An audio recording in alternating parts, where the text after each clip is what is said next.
Hi friends, welcome back to our channel. ఎవరైతే first time మా ఛానల్ని చూస్తున్నారో ప్లీజ్ సబ్స్క్రైబ్ మా ఛానల్, అలాగే బెల్ ఐకాన్ కూడా క్లిక్ చేయండి. ఇంకా మనం స్టోరీలోకి వెళ్ళిపోదామా? ఆ పాత గదిలోని వృద్ధురాలి మాటలు నా గుండెల్లో రైలు పరిగెత్తించాయి.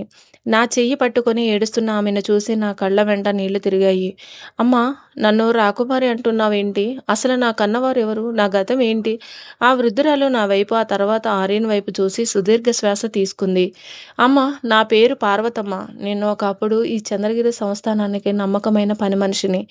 నువ్వు మామూలు అమ్మాయివి కాదు, ఈ సంస్థానపు చివరి వారసురాలివి. నీ తండ్రి శ్రీరామవర్మ గారు, తల్లి దేవకీ దేవి. విక్రమార్క తండ్రి మీ ఆస్తిని, రాచరికపు నిధిని కాజేయడానికి మీ కుటుంబాన్ని నాశనం చేశాడు. నీ చిన్నతనంలోనే నిన్ను చంపడానికి చూస్తే నేనే నిన్ను దొంగతనంగా బయటకు తెచ్చి వేరే వాళ్ళకు అప్పగించాను. ఆ మాటలు వినగానే నా పాదాల కింద నేల కదిలినట్లయింది.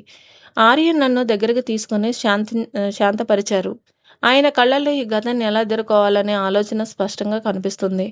పార్వతమ్మ గారు, మరి దీప్తి తల్లిదండ్రులు ఏమయ్యారు? వాళ్ళు బతికే ఉన్నారా? పార్వతమ్మ కళ్ళలో భయం కనిపించింది. నాకు తెలిసినంత వరకు వాళ్ళని విక్రమార్క ఒక రహస్య ప్రదేశంలో బంధించాడు నాయన. వాళ్ళని వెతకడం అంత సులువు కాదు.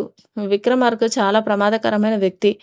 దీప్తి పాప ఇక్కడికి వచ్చిందనే విషయం అతనికి తెలిస్తే మీ ఇద్దరి ప్రాణాలకే ప్రమాదం. నన్ను, నా భార్యను తాకే ధైర్యం ఆ విక్రమార్క కాదు కదా, ఏ శక్తికి లేదు. దీప్తి గతాన్ని ఉపయోగించి ఆమెను బలహీనపరచాలని చూశాడు. కానీ ఇప్పుడు అదే గతంతో విక్రమార్క ముగింపు రాబోతున్నాను. మరోవైపు విక్రమార్క తన సీక్రెట్ అడ్డాలో తన అనుచరులతో సమావేశమయ్యాడు. ఆర్యన్ తన బ్లాక్ మెయిల్కు లొంగిపోవడం అతనికి తీరని ఆగ్రహాన్ని తెప్పించింది. ఆర్యన్, నువ్వు అనుకున్నంత పిరికివాడివి కాదు, కానీ నీ బలహీనత దీప్తి. ఆమె గతంలో నిన్ను ఆటాడుకోవాలనుకున్నాను, కానీ ఇప్పుడు కథ మారింది. దీప్తి చంద్రగిరి ఎస్టేట్కు వెళ్ళిందని వార్త వచ్చింది. సార్, ఆ పార్వతమ్మ దీప్తి నిజాలన్నీ చెప్పేస్తే మనకి ఇబ్బందే కదా. చెప్పనివరా? ఎంత చెప్పినా ఆధారాలు లేని నిజం కథ మాత్రమే అవుతుంది. ఇప్పుడు నా తదుపరి ప్లాన్ స్టార్ట్ అవుతుంది. దీప్తి కన్న తల్లిదండ్రులు నా కస్టడీలో ఉన్నారనే విషయం ఆర్యన్కి తెలిసేలా చేయండి. కానీ వాళ్లను రక్షించాలంటే ఆర్యన్ తన కంపెనీని కాకుండా తన ప్రాణాలను పణంగా పెట్టాలి. నేను ఆర్యన్ ఎస్టేట్ నుంచి పార్వతమ్మను కూడా తీసుకొని మా ఇంటికి చేరుకున్నాం. హాల్లో ఎదురు చూస్తున్న సుమిత్రమ్మ అంటే మమ్మల్ని చూసి ఊపిరి పీల్చుకున్నారు. దీప్తి, ఏమైందమ్మా? మీ ముఖాలు అలా ఉన్నాయి. ఈమెవరు? నేను జరిగిన విషయాలన్నీ సుమిత్రమ్మ ఆంటీకి చెప్పాను. ఆంటీ కళ్ళల్లో నీళ్లు తిరిగాయి. నన్ను ప్రేమగా హత్తుకున్నారు. అయ్యో దీప్తి, ఎంత పెద్ద కష్టం వచ్చిందమ్మా నీకు. కానీ భయపడకు.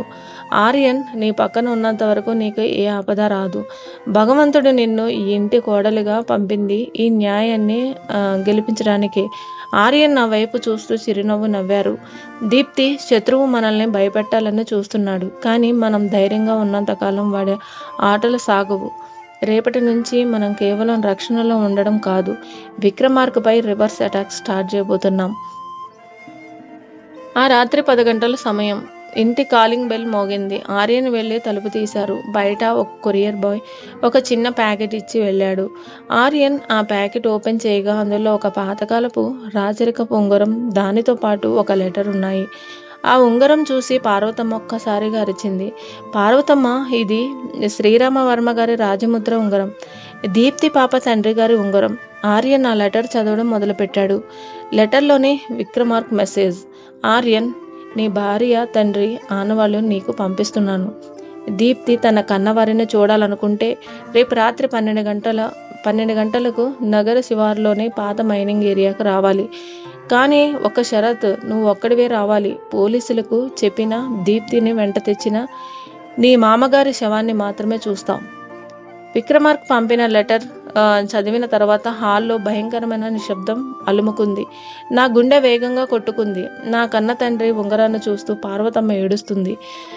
వద్దు ఆర్యన్, నువ్వు ఒక్కడివి అక్కడికి వెళ్ళకూడదు. విక్రమార్క నిన్ను చంపేయడానికి కుట్ర పన్నాడు. నా తండ్రిని కాపాడుకోవాలన్న ఆశ నాకుంది, కానీ నిన్ను ప్రమాదంలోకి నెట్టి నేను ఆ సంతోషాన్ని పొందలేను. ఆర్యన్ నా కన్నీళ్లు తుడిచి నన్ను గట్టిగా హత్తుకున్నారు. ఆయన కళ్ళల్లో భయం లేదు, ఒక విక్రమార్కుడి ఆట ముగించాలనే పట్టుదల మాత్రమే ఉంది.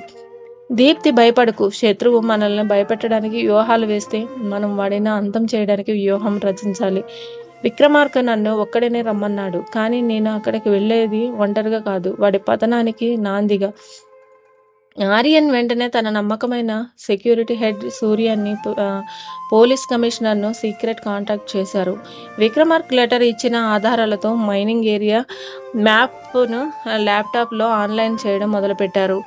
ఆర్యన్ సూర్య విక్రమార్క్ నన్ను రాత్రి 12 గంటలకు రమ్మన్నాడు. అంటే వాడు నన్ను చుట్టుముట్టడానికి ముందే అక్కడ ట్రాప్ సెట్ చేసి ఉంటాడు. నువ్వు ఈ టీంతో రాత్రి 10 గంటలకే ఎవరికి అనుమానం రాకుండా మైనింగ్ ఏరియా వెనక వైపు కొండల నుండి పొజిషన్ తీసుకోండి. ఆర్యన్, మరి నేను ఇక్కడికి ఖాళీగా కూర్చోవాలా? దీప్తి నేను అన్నాను. ఆర్యన్, నువ్వే ఆ ప్లాన్కి మెయిన్ సైకాలజికల్ వెపన్. దీప్తి, నేను అక్కడికి వెళ్ళాక విక్రమార్క్ దృష్టి అంతా నా మీద ఉన్నప్పుడు నువ్వు పార్వతమ్మతో కలిసి ఒక స్పెషల్ లైవ్ వీడియో సోషల్ మీడియాలో రిలీజ్ చేయాలి. రాత్రి 11:55 చీకటిగా భయానకంగా ఉన్న ఆ పాత మైనింగ్ ఏరియాలో ఆర్యన్ కారు ఆగింది. కారు దిగి ఆర్యన్ ధైర్యంగా ముందుకు నడిచాడు. చుట్టూ ఉన్న లైట్లు ఒక్కసారిగా ఆన్ అయ్యాయి. పై అంతస్తు నుంచి విక్రమార్క్ గన్ పట్టుకొని నవ్వుతూ బయటకొచ్చాడు.